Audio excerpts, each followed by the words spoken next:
Bonjour à toutes et à tous et bienvenue dans la semaine de l'écho sur France 24. Les prix mondiaux des produits alimentaires flambent. Le mois dernier, ils ont atteint leur plus haut niveau historique. En cause, la guerre en Ukraine qui provoque un choc sur le marché des céréales et des huiles végétales. C'est ce qui ressort du rapport de l'Organisation des Nations Unies pour l'alimentation et l'agriculture dévoilé ce vendredi. Et cette hausse inédite des prix, elle touche de plein fouet les pays en développement, et en particulier en Afrique et au Moyen-Orient. Alors ces pays risquent-ils une crise alimentaire et comment y faire face? On en parle avec notre invité depuis Abidjan, Rabah Areski. Bonjour, merci d'être avec nous aujourd'hui. Vous êtes économiste à l'université de Harvard et ancien chef économiste de la Banque africaine de développement.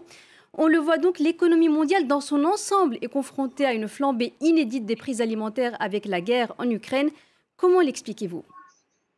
En fait, très simplement, il y a deux effets distincts de ce conflit en Ukraine. Il y a l'effet direct qui est lié au fait que certains pays s'approvisionnent directement, soit d'Ukraine, soit de Russie. Et donc, il y a des ruptures ou des risques de rupture d'approvisionnement pour ces pays qui s'approvisionnent encore une fois directement.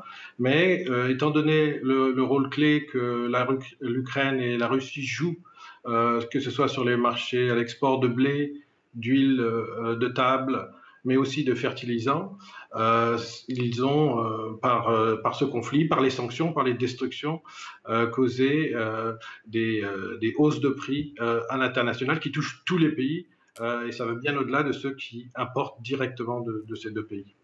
On voit un impact donc au niveau global, au niveau mondial, mais il y a certains pays qui sont davantage touchés que d'autres. C'est le cas en particulier de certains pays en Afrique, au Moyen-Orient. Est-ce dû à leur plus grande dépendance aux importations en provenance d'Ukraine et de Russie?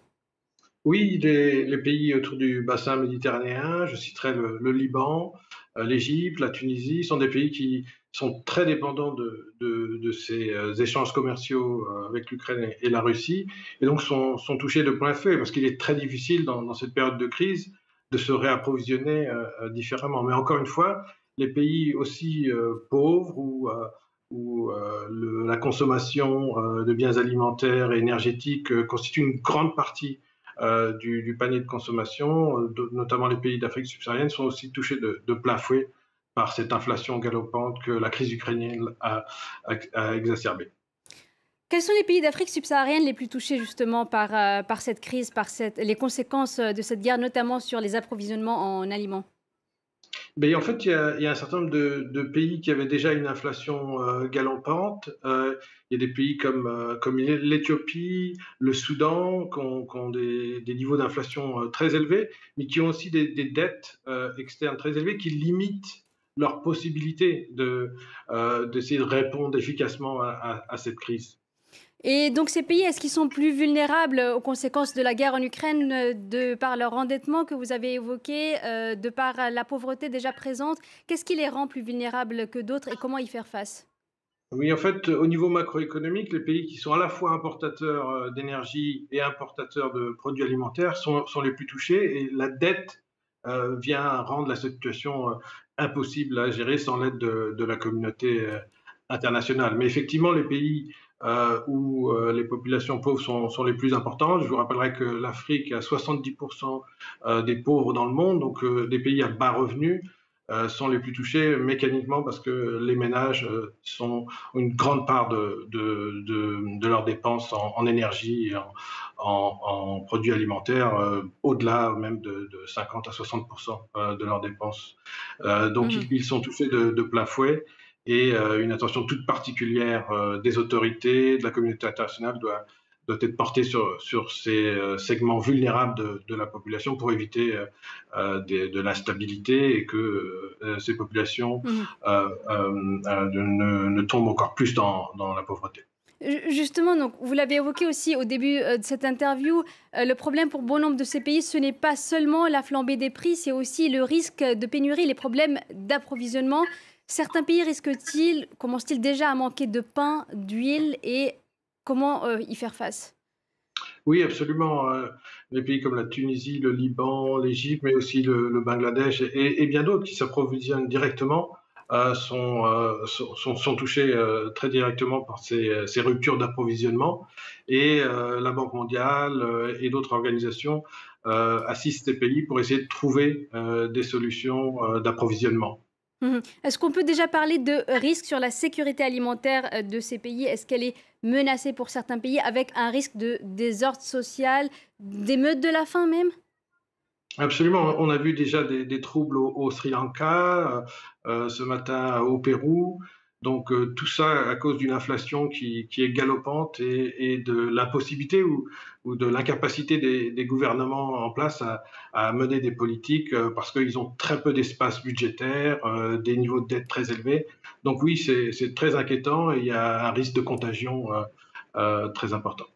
Et justement, ces risques-là que vous avez évoqués, notamment donc en Asie pour le Sri Lanka, en Amérique latine pour le Pérou, est-ce qu'on risque aussi de le voir en Afrique, au Moyen-Orient? Quels sont les pays les plus vulnérables à ce risque-là? Ben, les pays, encore une fois, comme la Tunisie, l'Égypte, le Liban, sont des pays qui sont en première ligne, mais aussi les pays les plus pauvres hein, en Afrique, qui sont dans la bande sahélienne, et d'autres qui ont déjà connu des séries de coups d'État, parce que effectivement, la situation est précaire au niveau sécuritaire, au niveau du développement, sont à risque. Alors, la guerre en Ukraine est arrivée dans un contexte mondial particulièrement tendu. Les prix de certains biens alimentaires étaient déjà en hausse à cause des mauvaises récoltes avant le début du conflit. La situation est-elle en train de s'aggraver dans ce contexte-là aujourd'hui? Absolument, il y a vraiment un risque que le conflit perdure, s'enlise. Et comme vous le savez, la Russie est un très grand exportateur de fertilisants. La saison de plantation de blé commence. Donc on est dans une perspective où cette situation d'inflation, de prix galopants va s'installer. Et donc avec ça, effectivement, des risques de tension sociale très importants et des risques de basculement dans la pauvreté d'une grosse partie des pays les plus pauvres.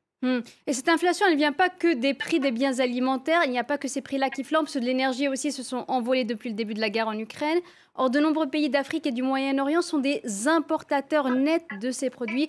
Est-ce que cela risque d'accroître le déséquilibre de leur balance commerciale et de les rendre encore plus vulnérables? Absolument. Les pays qui sont exportateurs de pétrole mais importent de la nourriture vont avoir un effet mitigé. Mais les pays qui sont doublement importateurs d'énergie et de produits alimentaires vont être très touchés avec voilà, un risque de basculement dans un endettement qui ne serait plus viable. Quel pays, par Et donc, exemple? il y a un certain nombre de pays, comme on les a évoqués, la Tunisie, l'Égypte, sont des pays qui sont à des niveaux d'endettement relativement élevés, qui sont doublement importateurs d'énergie, importateurs de produits alimentaires, donc qui sont à risque. Bien sûr, le Liban est déjà en crise financière, mais ça ne fait qu'aggraver ce conflit, la situation au Liban. Alors pour toutes ces importations de biens alimentaires, de biens énergétiques, il faut des devises, notamment donc des dollars. Mais le dollar coûte aussi de plus en plus cher parce que les taux d'intérêt remontent aux États-Unis dans un contexte de resserrement de la politique monétaire. Comment ces pays peuvent-ils s'en sortir? Ce qu'ils doivent acheter coûte de plus en plus cher et en plus dans une monnaie qui elle-même vaut de plus en plus par rapport aux monnaies locales. Comment peuvent-ils faire? Peuvent-ils d'ailleurs avoir recours à l'aide internationale dans ce contexte-là? Et les bailleurs internationaux sont-ils prêts à les aider? Non, tout à fait.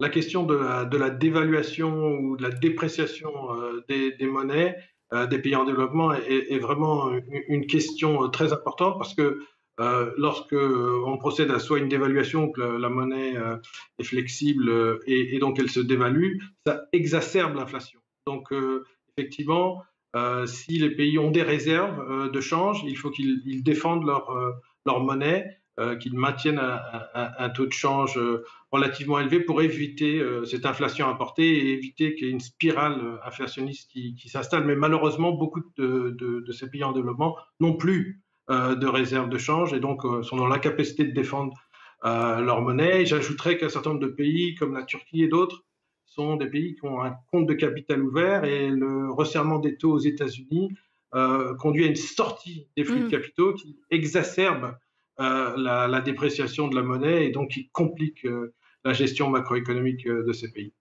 Justement, la Turquie, on y reviendra plus en détail dans la deuxième partie de cette émission. Mais avant, la pandémie de Covid-19 a fait bondir les dettes des pays de la région, des pays d'Afrique les plus pauvres, de certains pays aussi du Moyen-Orient. La guerre en Ukraine vient-elle aggraver les choses et faut-il envisager une restructuration des dettes de certains pays? Absolument, la sortie de la crise Covid commençait à s'amorcer et cette crise qui est vraiment une crise qui nous rappelle ce qui s'est passé en 2011 lors du printemps arabe, est une crise qui vient complètement entamer cette reprise économique qu'on voyait poindre. Et donc, la situation de la dette va s'aggraver parce que finalement, cette croissance ne reviendra pas.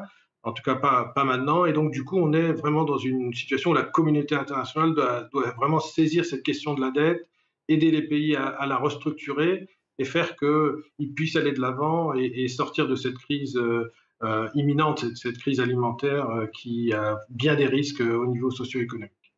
Merci beaucoup, Rabah Areski, d'avoir répondu à nos questions depuis Abidjan. Je rappelle que vous êtes économiste à l'université de Harvard et ancien chef économiste de la Banque africaine de développement.